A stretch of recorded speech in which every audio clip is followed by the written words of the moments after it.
Hello বন্ধুরা, সবাই কেমন আছো? আশা করি সবাই খুব ভালো আছো।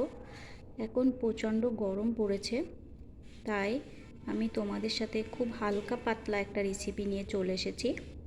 দেখো, আমি আজকে ঝিঙে পোস্ত রান্না করব। তার জন্য এখানে আস্ত কয়েকটি ঝিঙে আমি নিয়েছি।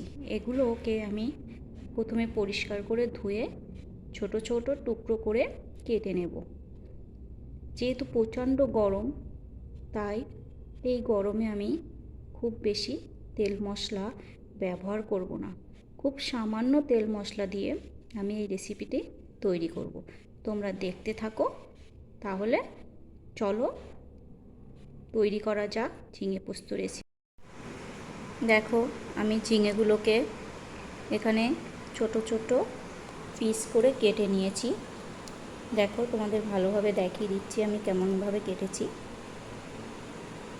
তোমরা পিসগুলো দেখে বুঝতে পারছো আমি কেমন করে ঝিঙেগুলো পিস করে নিয়েছি। চলো এবারে দেখা যাক কিভাবে ঝিঙে পোস্তটা রান্না করি। দেখো, ঝিঙে পোস্ত রান্না করার জন্য আমি এখানে একটু পোস্ত, গোটা জিরে, একটা লঙ্কা, কয়েক টুকরো আদা এবং কয়েক টুকরো কাজু বাদাম নিয়েছি। তোমরা দেখেই বুঝতে পারছো আমি কতটুকু করে সব নিয়েছি। এর থেকে বেশি যদি তোমরা দিতে চাও তোমরা দিতে পারো। যেহেতু প্রচণ্ড গরম পড়েছে, তাই আমি আগেই বলেছি অল্প তেল মশলায় রান্না করব। তার জন্য আমি মশলার পরিমাণটা খুব অল্প নিয়েছি। এবার এটাকে আমি সবগুলো একসঙ্গে ভালোভাবে পেস্ট করে নেব, তারপর দেখাচ্ছি তোমাদের। ঝিঙে পোস্ত রান্না করার জন্য আমি কড়াইতে তেল দিয়ে দিয়েছি। এরপরে আমি কয়েক টুকরো চিংড়ি মাছ দিয়ে দেব। তোমরা যদি চিংড়ি মাছটা পছন্দ করো তাহলে দেবে, না হলে তোমরা বাদ দিয়ে দেবে।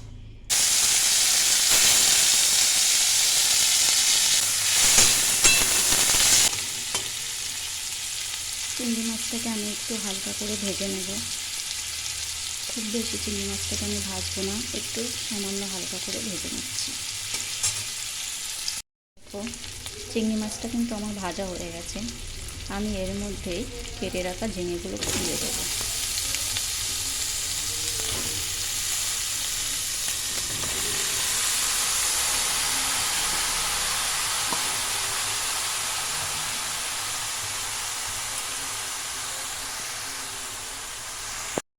ঝিঙেটা তেলের উপরে দেওয়ার পর একটু জল বেরিয়ে গেছে। এর মধ্যে আমি দিয়ে দিচ্ছি পরিমাণ মতো লবণ, পরিমাণ মতো হলুদ গুঁড়ো, আর আগে থেকে তোমাদের যেটা আমি দেখিয়েছিলাম গোটা গোটা, সেই মশলাটা আমি পেস্ট করে এখানে দিয়ে দিচ্ছি। আমি কিন্তু ঝিঙেতে কোনো রকম জল ব্যবহার করব না।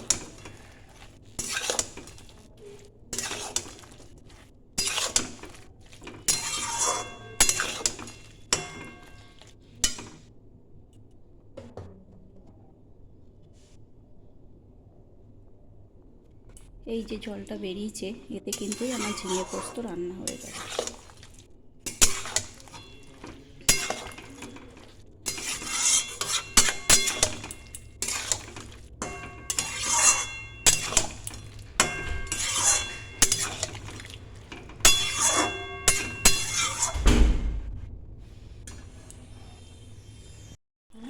এখানে কিন্তু আমি এক ফোঁটাও জল দেইনি।